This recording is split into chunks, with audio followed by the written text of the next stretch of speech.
Hi, everyone. So, today I wanted to discuss the birth story of Jesus and how it is actually not the full truth that we know of the common Christmas story.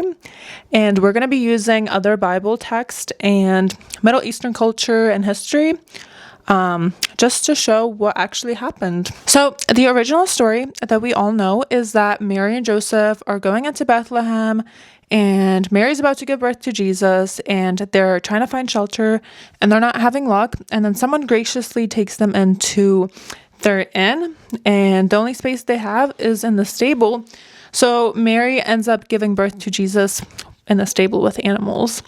So, we're going to go over the first part where Mary and Joseph were in a rush to find a place and where they couldn't find one. So that is actually not the full truth. So let's dive a little bit deeper in to see why. So Joseph, he was actually returning to his village of origin. So Bethlehem was where his family actually came from.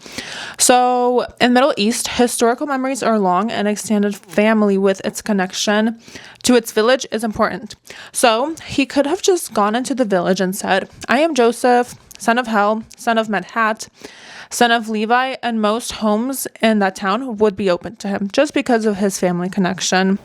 So Joseph was from a royal lineage. So he was from the family of King David, and Bethlehem not only had the name Bethlehem, it was also called City of David. So being from that famous family, Joseph would have been welcomed anywhere in that town. And then in every culture, pregnant women are given special attention. And are we to think that Bethlehem was an exception? The community would have sensed its responsibility to help Mary and to turn away a pregnant woman and a descendant of King David. That would have been shameful to the entire village. Also, in Luke 1, we can see that Mary visited her relatives before giving birth to Jesus. So she went to visit Elizabeth, and it says that she lived in the hill country of Judea. So Bethlehem, it was located in the center of Judea. So it wasn't that far of a distance between those two cities. So did Mary and Joseph just not have enough time to just stay at Mary's relatives if they couldn't find a place to stay? Okay, so let's look at Luke chapter 2, verse 6. It says, "While they were there, the days were accomplished that she should be delivered." So clearly she had enough they both had enough time to prepare. Okay, so just to summarize, Luke 2, 1 through 7, Joseph was returning back to his home village, so he could have easily found shelter through his family connections. He was also the descendant of King David, so because he was from a famous family, he would have been welcomed anywhere. Mary should have received special attention because she was pregnant, and they all had enough time to find suitable housing. Okay, so now I want to discuss what the manger and what the inn is that is referred in the story of Jesus. So we first want to look at Middle Eastern history and culture and see what the common home looked like in that area in Palestine around the time when Jesus was born. So it usually had two rooms. So one was exclusively just for guests, and the other was the main family room where the entire family cooked, they ate, and then they slept and lived there. So the end of that room that was next to the door, it was usually a few feet lower than the main area, or it was blocked off with heavy timbers. So each night into that designated area, the family would bring animals in there. So like cows, donkeys, sheep, they would all go in there. And there was two reasons that they would bring animals in. So one was that they provided heat for the house, and it protected the animals from being stolen. And then in the morning, they would just take them out into the courtyard.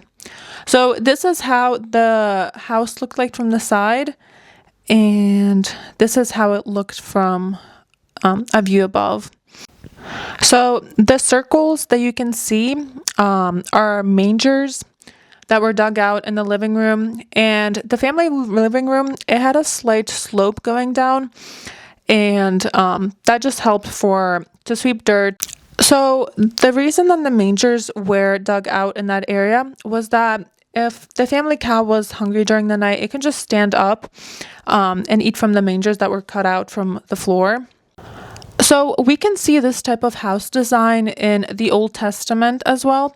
So if we look in 1 Samuel 28, so Saul, he was a guest in the house of the medium of Endor. And when the king refused to eat, the medium then took a fatted calf that was in the house. So we can see that there was animals inside the house, and that is in verse 24. So she did not get the calf from anywhere else. It doesn't mention that she got it from the barn, but it was from within the house. We can also see in the story of Jephthah in Judges 11:29 through 40, it kind of also assumes the same kind of one-room home.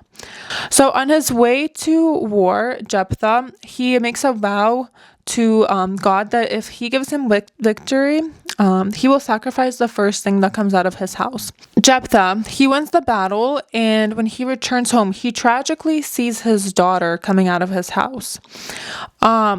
So most likely, he returned early in the morning and fully expected an animal to come out of the house. So the reader is obligated to assume that it never crossed Jephthah's mind that a family member would come out. So if he only had human beings living in the house, he would have never made that vow. So the story is a tragedy because he expected an animal to come out. So another example of the layout of the house assumption is in Luke 13, verses 10 through 17, and that is where Jesus heals a woman on the Sabbath, and the head of the synagogue was angry because he healed, he worked on the Sabbath.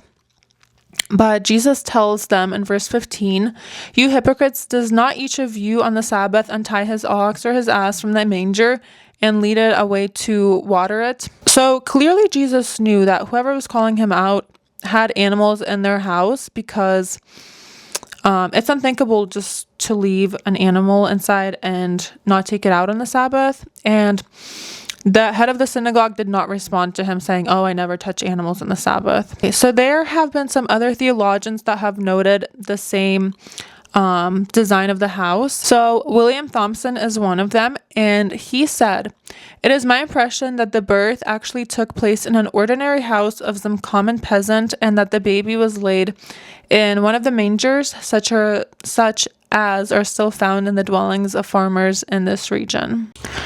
So I wanted to translate the word "in" that's used in Luke 2:7 to its original translation. Okay, so the word "in" is translated to kataluma, and the translation is guest chamber, lodging place. So I want to look at other places that exact word is used, and the same author, Luke, he also uses it in Luke 22:11. And Luke 22:11 is when Jesus gives instructions to his disciples on how to find and prepare the room for the Last Supper. So the room that is referred in the Last Supper, it also uses the kataluma word. So Luke 22:11, the word guest chamber is kataluma. So it's not referring to a commercial inn where it takes in people. It just refers to a lodging place or a guest chamber. But we can also find a commercial inn that Luke also mentions.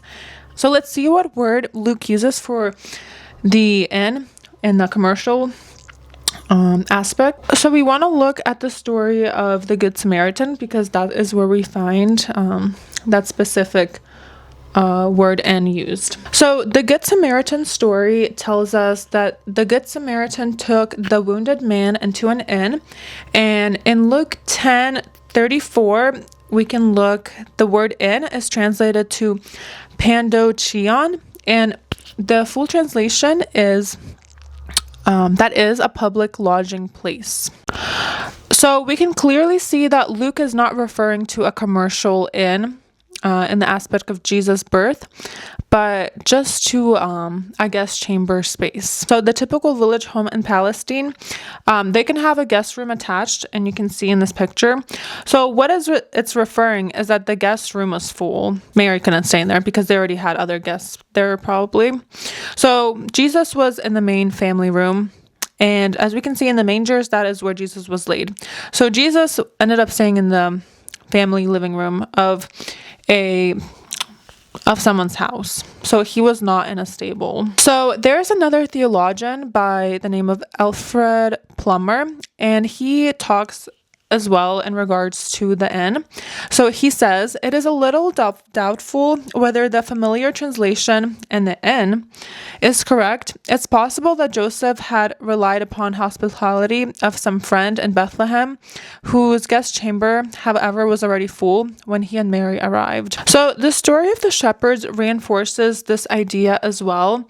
So in Middle Eastern, people have a tremendous capacity for showing honor to guests. And if the shepherds would have come in and seen Jesus being in a stable, they would have tried to provide something better. But given the fact that they probably lived in a similar type of home, they couldn't have provided anything different for him. So it is also mentioned in Matthew chapter 2 that the wise men entered a house. It doesn't say an inn, it says a house. When we look at the specific translation of the house, okay, so the word house is mentioned in Matthew 2, verse 11, and the Greek word is oikia, and it's translated to an abode or replication of a family, home, house. So clearly it's referring to just like a regular home. So as we can see, Jesus was born in a normal surrounding in a peasant home. So it's not a commercial inn. Okay, so that is the full story of what actually happened at Jesus's birth.